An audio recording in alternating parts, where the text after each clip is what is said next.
What is up guys, Andy Forest Steam Runner here, and today we are going through the shoes of 2019s, the ones that have excelled, the ones that are good at short distance, the ones that are good at long distance, the ones that have been disappointing, and of course the overall shoe of the year.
I am super excited to have dusted some of these pairs of shoes off, got them out of the cupboard and collected them here today so that we can go through my collection of running shoes in 2019, bar one pair. Hold on 2 seconds.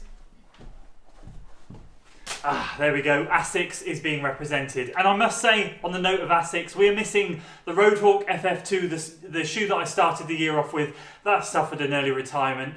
Sorry, so just this one today. Other than that, we have the whole collection. And today we're going to be going through categories, yes, categories of racers, of training shoes, fast training shoes, slow training shoes, which ones are best for racing, 5Ks, 10Ks, half marathons, you name it, we will cover it today. And then of course at the end I will go through with you my shoe of the year. So if you're excited for today's video guys, make sure you give it a like, share it with your friends, subscribe to the channel for weekly running content, and without further ado, let's dive in. Category number one, the long run workout, the bread and butter of my training every single week. You guys know how much I love a long run. I have put some really good long runs in all of my shoes. I do long run tests on every single one, and I have shortlisted these four. The only thing I'm going to say is I wanted to put this shoe in there, but I've only just got it, and I do not think it is fair for me to make a snap judgment on this shoe. However, I do have a sneaky feeling if I'd put more long runs in this thing before making this video, this would definitely be on the shortlist. So we have the Asics GT 2006, the Hoka Rincon, the New Balance Fuel Cell Propel, and the Pegasus Turbo 2. These for me have been the best long run shoes of the year. I've got some great long runs in the other shoes, but let's go through these ones in particular. I bought the Asics GT 2000s back earlier this year after my marathon. I just wanted a daily trainer.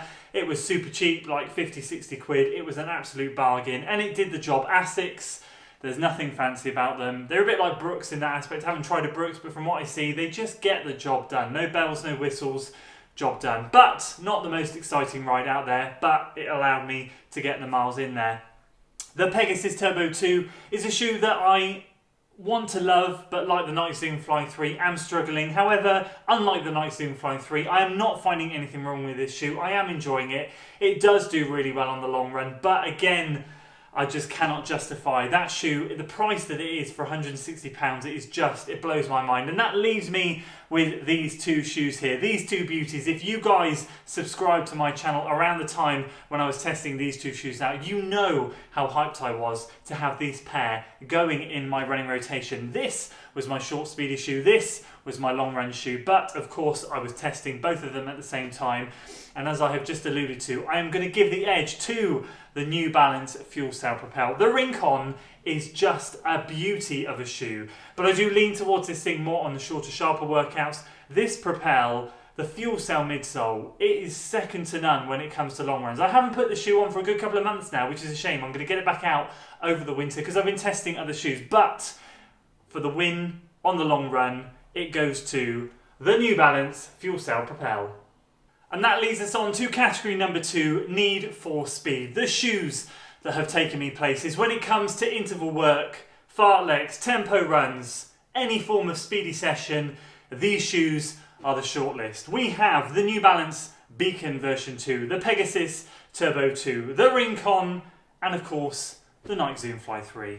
I hear you ask, why on earth are you including this on your shortlist? Well, as you know, I have a love-hate relationship with the Zoom Fly 3, but every time I run in this shoe, regardless of if I like it or dislike it, I get good results. So I'm including it because I have had some good sessions in this shoe. But starting on that tone, you can hear that it is not going to be the winner of the category. However, don't discount it. It is still a good speedy shoe. The Beacon 2 is another shoe that I have warmed to. I was a bit hesitant when I got it, when I did my first impressions, but I've put 100 miles in this thing now, over 100 miles, and it is a shoe that I have really warmed to. This is a shoe that is very lightweight. Possibly, I think, looking at my shoes, the lightest weight shoe I have, or one of the top two, and it is good for those speedy sessions, but I use it for another purpose, which we will come on to very, very shortly. Then we move on to the final two, the Peg 2 and the Rincon. Can you guys guess? I'm sure you can. This is closer than you think. I am going to go for the Rincon, the shoe that delivers when it comes to anything short distance, speed, tempo, what have you. However, the one real draw I have to the Pegasus Turbo 2, despite the fact that I begrudge paying so much money for this shoe, is that it really does do well on the speed sessions. If you watch my first impressions video on this shoe, you will see that I was not blown away by it. But then I did a speed test later that week, and I really, really enjoyed this shoe. And I'm really enjoying this shoe on current speed sessions. So this was a very, very close second. I've got to give kudos to Nike on this shoe. It's just the price point that lets this thing down. For speed work days, absolutely love it. But we are going to go for the Rincon, 100%. Moving on to category number 3, the easy shoe, the easy day shoe, the shoe where we kick back and we just enjoy running. The days in between the sessions and not the long run day. For me, the Mondays and the Wednesdays and maybe the Fridays if I can get out.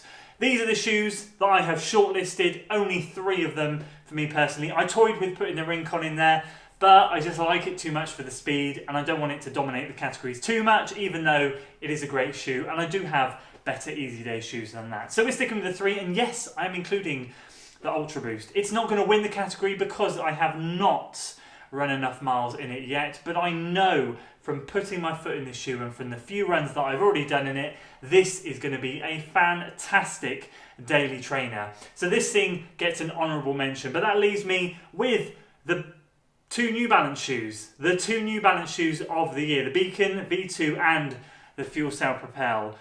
I'm going to give the edge on this occasion for those easy days to the Beacon V2. Simple reason, this shoe has grown on me a lot since the first 50 miles. It really started to break in. The Fuel Cell Propel is just fantastic for going out on the trails for me, zoning out, crushing 20 miles, whatever pace you want to do, and just taking your foot off the gas and enjoying yourself. This thing, however, gets you out of the door, light, nimble, comfortable, feeling good, something you can slip on quick and go. And that is what you want on an easy day. This thing is brilliant for the longer days, but for the shorter, for me, 6 to 10 mile easy runs, I look no further than the Beacon V2. Category number 4, my trail shoe of the year. And as you can see, we have a vast amount of nominations for this shoe, but the clear outright winner for me personally is going to be the Pegasus 36 trail shoe. Oh, sorry mate, that was a bit awkward. And the penultimate category, the racing category, we'll break this down into 2 sections, the shorter distance and the longer distance. This is a category that I do not feel that I can do justice. I have reviewed some incredible shoes this year, but as you guys know, there have been some cracking racing shoes that have been released this year. To name a couple, the Next Percent, the 4%, which I know was released last year, but that's still out there. The Carbon Rocket, those are 3 shoes I would love to try but have not been able to get my hands on. So I'm having to gather my thoughts on the shortlist that I have myself. And that is, of course, the Zoom Fly 3, the Rincon, and the original Zoom Fly. The original, my favourite. So let's break this down into the 2 categories. Let's go short distance, which is anything up to, for me, 10k, half marathon, and then we'll do half marathon up to marathon. So for me, the short distance shoe of the year, 100% goes to this thing. I have set PR after PR in this shoe from the 5k up to the half marathon this year. I was looking at my other shoes. I have raced in both of these shoes. I've raced in all of these shoes this year in different distances. Done a 10k in this shoe. I've done other things in this shoe, and I've done everything in this shoe. And this thing, it just, oh, it's so good. It's such a good shoe. It's got the Meta Rocker in there, which really kind of, it's not a carbon plate, but it does give you that propulsion feeling. And it's just so lightweight. I love it. The weight is a big factor for me. The cushion, everything about this shoe just wins. So for me, the short distance racing shoe of the year, 100% goes to the Rincon. And then moving on to the marathon, I was very, very close to racing the Abingdon Marathon in this shoe, but I just was a bit concerned at the time. I had a bit of rubbing around this outside bit of the shoe there on the side of my foot, and I was disappointed because I wanted to go in with full confidence in the shoe and I just didn't have it. Subsequently, that's gone. I was obviously wearing thicker socks at the time, but it just planted the seed of doubt in my mind. Therefore, I was left with the 2 Zoom Flies that I own. And this thing, as you know, So this is the winner of the marathon category, the long distance shoe of the year. The Night Zoom Fly Original was not released this year. It's quite an old shoe, but is a shoe that I have been running in a lot this year. This is my second pair. I have run 2 marathons in this shoe and other races, 10Ks and half marathons. I've recently set a 10K PR in this as well, actually. So actually that's stolen the crown from the Rincon. But this thing takes the money for the marathon, the long distance shoe of the year. I love this shoe, and for any of you that have the Zoom Fly Original, you will know how I feel. It's just such a good shoe. So that is the main categories. Moving on to the final shoe of the year. So for me, the shoe of the year has been a decision based on price, based on performance, based on all-round everything. I've taken everything into consideration. As I've just gone through, each of these shoes have their own pros and their own cons, their strengths, their weaknesses. But there is one shoe that stands out more than any of them, in my opinion. And if you haven't guessed it yet, I don't know what planet you're living on. You've listened to me ramble on about it. You've listened to me tell you how amazing this shoe is. It is, of course, the Hoka One Rincon. This thing for me has just been an incredible shoe. It gave me the wow factor the second I put it on my feet when I bought it, and it has not stopped giving. I am nearly at 200 miles in this shoe. The only downside I can fault this thing on is the durability. I don't think I'm going to get the amount of miles in this thing that I would like to get. A lot of these other shoes would take me well above and beyond 300, 400, 500 miles. I think I'm going to be lucky if I get 300 out of this. It is my mission to try and do so. I am, as I said, about on 180, 190. So I'm going to give it a good crack. But other than that, this thing is versatile, it's durable, it's surprising how well it's held up on various types of terrains. For those of you that watch the channel, I train on the trails, I race on the roads a lot of the time.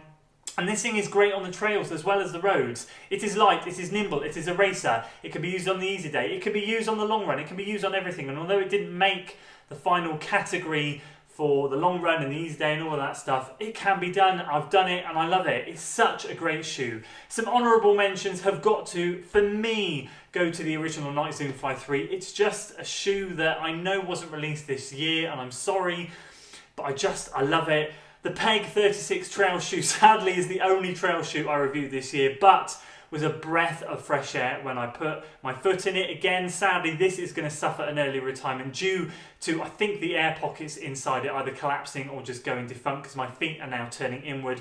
But an absolute gem of a shoe when it comes to trail running. And then, of course, the Fuel Cell Propel has been an absolute revolution this year. I am super excited to try and get my hands on the New Balance Fuel Cell Tempo next year. I have my eyes on the prize with that shoe. So there we go, guys. That is my shoe of the year.